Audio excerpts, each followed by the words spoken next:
Life doesn't give us what we want, it gives us what we are. And until you become the kind of person who attracts abundance, money will always slip through your fingers. Think about it. If you hand a fortune to someone without discipline, without vision, without philosophy, that fortune will soon vanish. But give even a modest amount to a person with clarity, principles, and consistent habits, and watch it multiply. Wealth isn't about luck, and it certainly isn't about wishing. It's about becoming. The secret is this: money is a mirror reflecting your habits, your thinking, and your daily disciplines. Tonight, we're going to talk about the art of attraction. The kind of attraction that doesn't come from desire alone, but from transformation. I'll show you how compounding quietly builds fortunes, why generosity signals abundance, and why your associations are either pulling you toward prosperity or away from it. I've often said that without a vision, life becomes accidental instead of intentional. Wealth is no different. If you don't know where you're going financially, how can you expect money to follow you? Vision is like a magnet. It pulls ideas, people, and opportunities in your direction. When your vision is clear, provision shows up. Resources are attracted to clarity the way ships are drawn to a lighthouse. But if your vision is blurred, your financial life drifts wherever the winds blow. I remember when I first started setting goals, I didn't just write down vague wishes like, I want to be rich. No, I learned to be specific, vivid, and compelling. I wrote about the kind of lifestyle I wanted, the impact I wanted to make, the freedom I wanted for my family. I would read those goals often, sometimes out loud, to plant them deeper into my thinking. And here's what happened. Slowly, opportunities started to align. People who could help entered my life. The right books, mentors, and ideas seemed to cross my path. Was it magic? No. It was the power of vision pulling me forward. The wealthy don't stumble into abundance. They design it first in their mind and on paper. Writing it down is powerful. Speaking it aloud is even stronger, because words have creative force. But the most critical piece is daily action, taking steps, even small ones, that move you closer to that vision. A written goal without action is just a dream. A spoken goal without work is just noise. But when vision meets disciplined action, provision follows. So here's the practical step. Write your financial vision in clear detail. Don't just say, I want more money. Write how much, by when, and for what purpose. Then put it where you'll see it every day, on your desk, your mirror, or your phone screen. Read it, speak it, and let it shape your decisions. When you carry a vivid vision, it begins to discipline your spending, sharpen your habits, and attract the resources you need. Wealth doesn't chase the wishful, it chases the prepared. And nothing prepares you more than a clear vision. When you know where you're going, provision will find the road to meet you there. When I was a young man, I used to think, if I just worked harder at my job, everything would eventually fall into place. If I could just put in more hours, push myself longer, keep my head down, surely that would turn into prosperity. But I discovered something very sobering. You can work hard at your job and still stay broke. You can work long hours and still remain in the same financial place year after year. The truth I learned is this: income doesn't grow until you do. Your paycheck is not a reflection of the hours you put in, it's a reflection of the value you bring to the marketplace. And value is not built in the factory, it's built inside of you. See, wealth is not attracted to effort alone, it's attracted to growth, to character, to discipline, to the person you become. That's why I tell people, work harder on yourself than you do on your job. Your job will make you a living, but it's personal development that makes you a fortune. It's easy to blame the company, the economy, or the boss. But here's the hard truth. Your income rarely exceeds your level of personal development. If you want things to change, you must change. If you want things to get better, you must get better. When I was broke, I made the mistake of thinking I should wish for less problems. Later I learned that the secret is not to wish for less problems, but to wish for more skills. Because skills solve problems, and the marketplace rewards problem solvers. Instead of asking for lighter burdens, I learned to ask for broader shoulders. That shift in thinking changed everything. Now let me make it practical. Don't just let this be a nice idea you nod your head to. Take out a piece of paper and write down 3 qualities you know you must develop to become more valuable in the marketplace. Maybe it's discipline with your time. Maybe it's communication skills. Maybe it's financial literacy or leadership.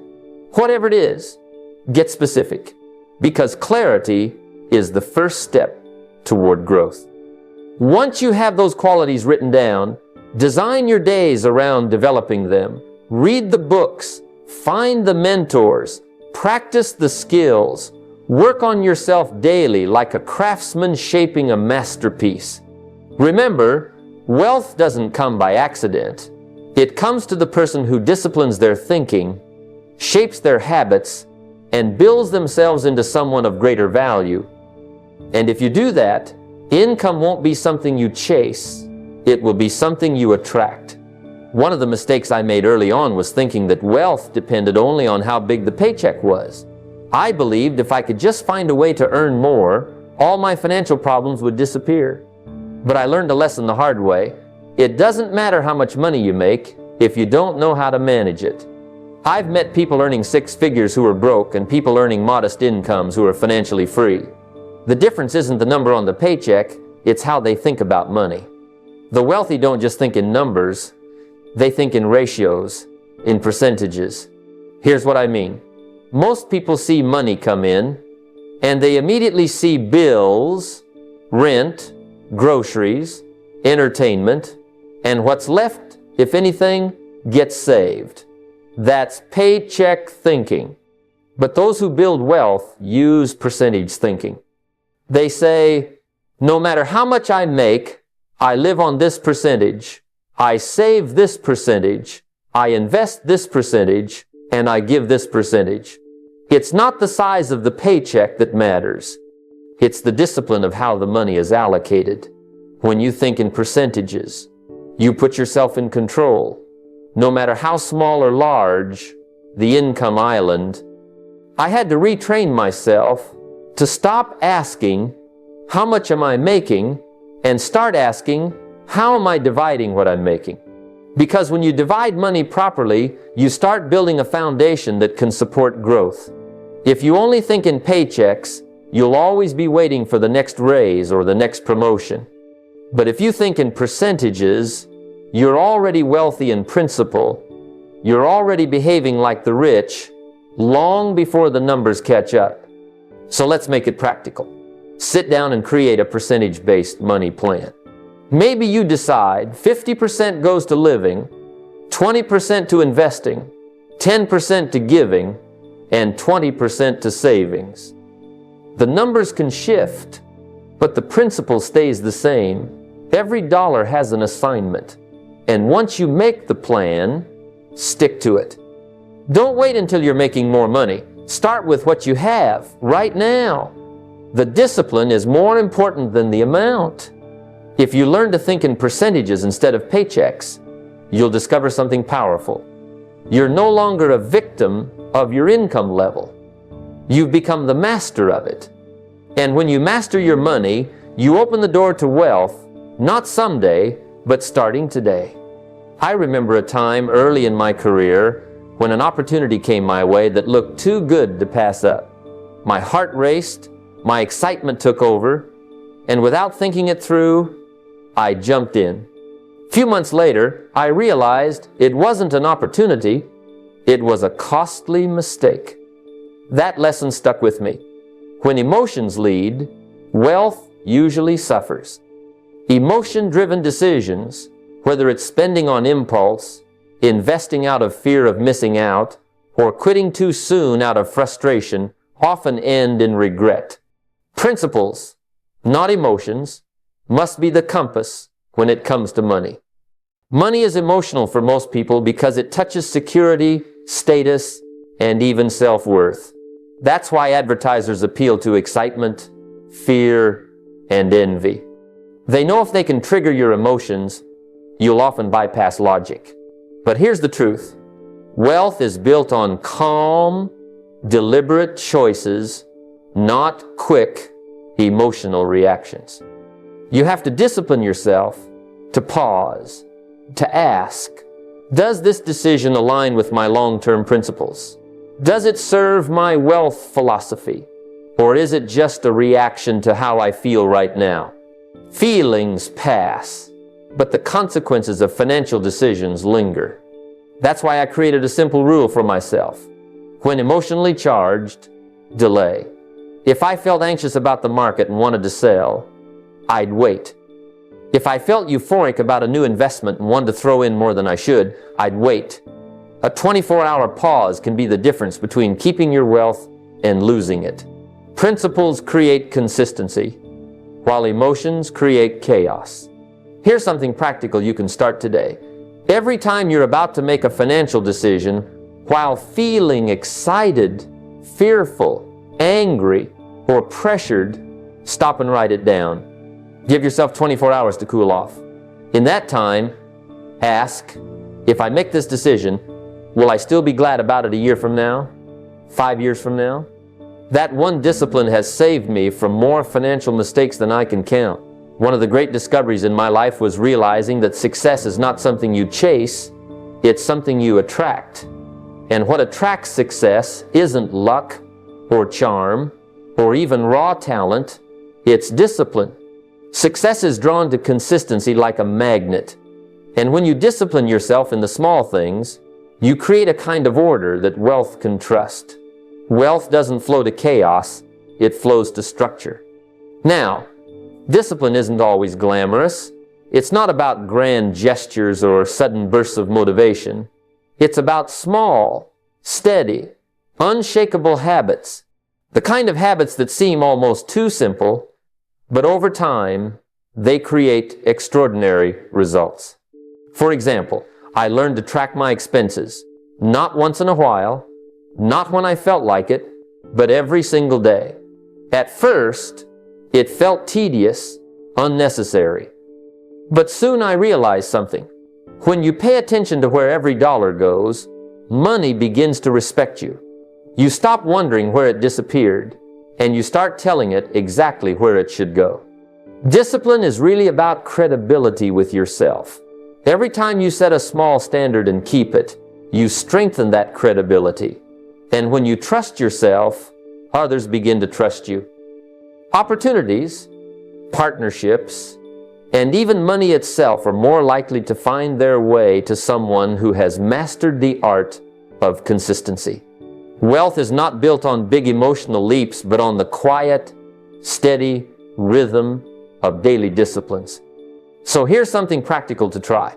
For the next 30 days, write down every single expense, every cup of coffee, every bill, every small purchase. Don't do it to punish yourself. Do it to create awareness. Awareness breeds discipline, and discipline attracts success. You'll begin to see patterns you didn't notice before, and more importantly, you'll begin to feel a new sense of control. Discipline may feel restrictive at first, but it's the opposite. It's the path to freedom.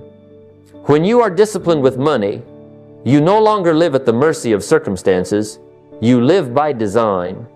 And when success sees that kind of consistency, it can't help but be drawn in. The truth is, discipline doesn't just create order, it creates attraction. And once you've built that magnet, wealth won't need to be chased. It will come looking for you. I've often said that you can tell a lot about your future by looking at the people you spend the most time with. Human beings are influence creatures. We rise or fall to the level of our associations. If you spend most of your time with complainers, people who blame circumstances, or those who waste money as fast as they earn it. You'll eventually adopt their mindset and habits. But if you place yourself in the company of achievers, thinkers, and builders, their perspective, their energy, and even their disciplines begin to rub off on you. You don't just hear their words, you absorb their example. Early in my life, I realized I was surrounded by good people, but many of them were struggling. They had the best intentions, but they weren't living the kind of life I wanted. If I kept sharing in their habits, their attitudes, and their excuses, I'd share in their results too. So, I made a decision. I would seek out people who were achieving more than I was. People who made me a little uncomfortable because they were operating at a higher level. And here's what happened. Just by being around them, my thinking changed. They taught me, sometimes without even trying, that wealth comes from responsibility, discipline, and vision, not chance. It's not about cutting everyone off. It's about being intentional. Ask yourself, who in my circle inspires me and who drains me? Who challenges me to grow and who encourages me to stay the same?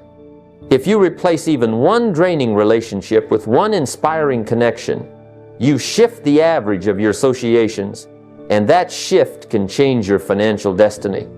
Here's the practical step. This week, make a deliberate effort to connect with someone who inspires you financially. It could be a mentor, a business leader, or even a peer who's walking the path with discipline. Have a conversation. Ask questions. Observe their habits. And just as importantly, take note of one draining relationship and reduce the time you invest in it.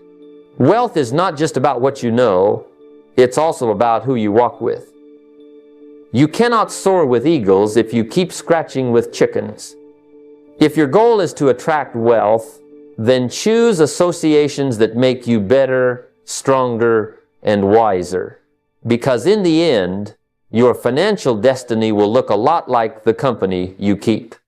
One of the greatest lessons I ever learned is this: money doesn't flow to those who need it, it flows to those who solve problems. You can cry out for wealth, you can wish for success, but until you become a problem solver, rewards will pass you by. Think about it.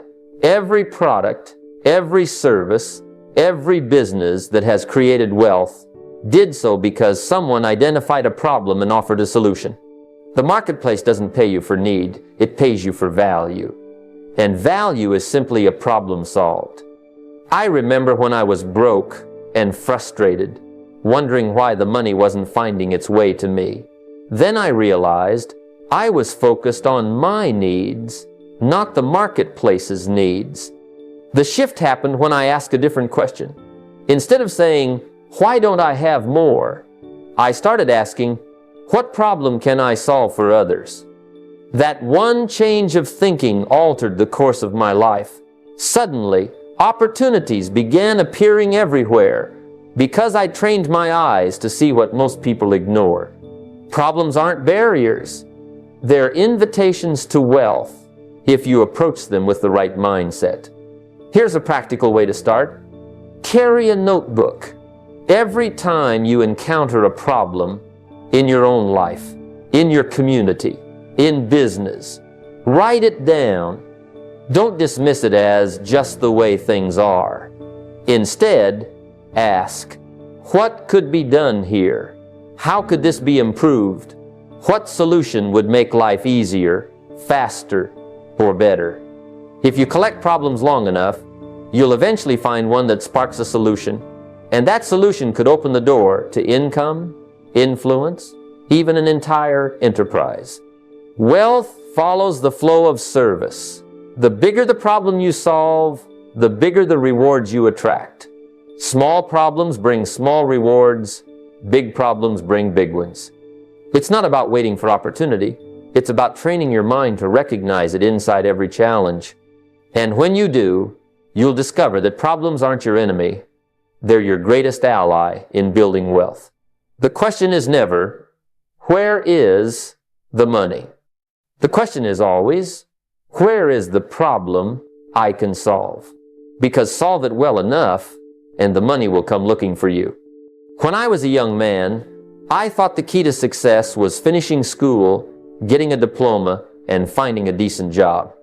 And while formal education is important, it gives you the foundation to make a living, I discovered it has limits. It prepares you to earn wages, but it rarely prepares you to build wealth. The turning point for me was when a mentor told me, if you want to live well, you must go beyond formal education. You must pursue self-education. That statement struck me like lightning. From that day forward, I realized that while school ends, learning never should. Here's the difference. Formal education gives you the tools to work for someone else. But self-education gives you the tools to design your own life. It's the books you read, the mentors you listen to, the seminars you attend, the notes you take, and the questions you keep asking. Wealth doesn't come to those who simply finish their schooling and stop learning. Wealth comes to those who commit to learning daily about money, about business, about human behavior, about success itself. That knowledge multiplies your value in the marketplace and opens doors you never even knew were there. I began dedicating 30 minutes a day to reading. At first it was tough. I wasn't in the habit. But soon I realized that just 30 minutes a day added up to hours every week. And over months, it compounded into entire books, courses, and a whole new level of thinking. What amazed me was how quickly I began to see opportunities that had always been in front of me but hidden to an untrained eye. Self-education sharpened my vision and expanded my possibilities. So here's the practical step.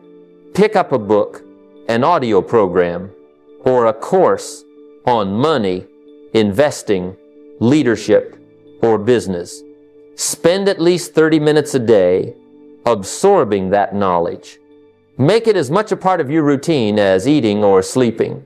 Over time, you'll find that the information reshapes your decisions, your actions, and ultimately, your results.